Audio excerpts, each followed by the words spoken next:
రారండో అమ్మమ్మ ఇంటికి. ఈరోజు సండే స్పెషల్ రొయ్యల ఫ్రై. ఈ హాఫ్ కేజీ రొయ్యలు పప్పే హాఫ్ కేజీ ఉన్నాయి. ఇప్పుడు నేను వీటిని చక్కగా కడుక్కొచ్చాను. లాస్ట్గా దీనిలో చూడండి ఉప్పేసి చక్కగా కడుక్కొచ్చాను. దీనిలో ఒక నిమ్మకాయ రసం పిండి కొంచెం ఇట్ట కలిపేసి దీనిలో కొంచెం పసుపు కూడా వేసి చక్కగా 2 సార్లు కడుక్కొని మళ్ళీ కడిగి తీసుకొస్తా. ఎందుకంటే రొయ్యలు వాసన లేకుండా ఉంటాయి అన్నమాట. ఇప్పుడు ఇలా చక్కగా కడుక్కొచ్చిన రొయ్యలకి సరిపడా ఉప్పు సరిపోయిద్దిలే, కొంచెం కారం,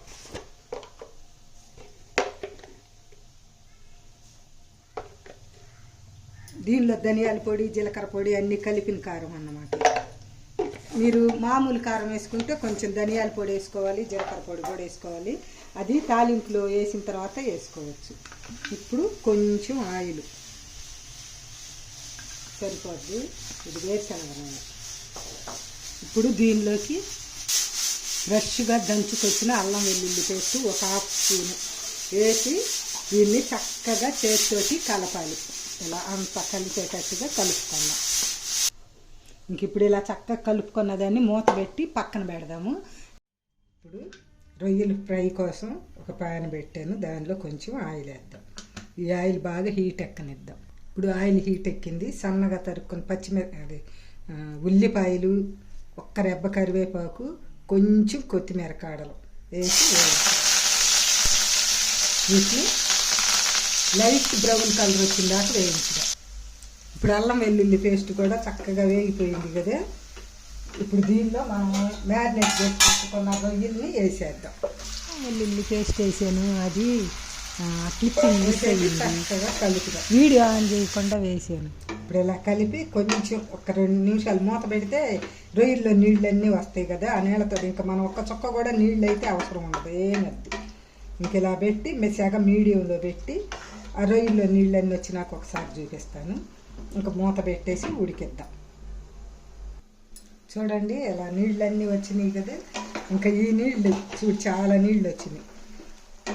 ఈ నీళ్ళతోటి పాటు రొయ్యలు చక్కగా ఉడికిపోతాయి. ఇంకా మనమేం ఒక్క చొక్క నీళ్ళు కూడా పోయిన అవసరం లేదు.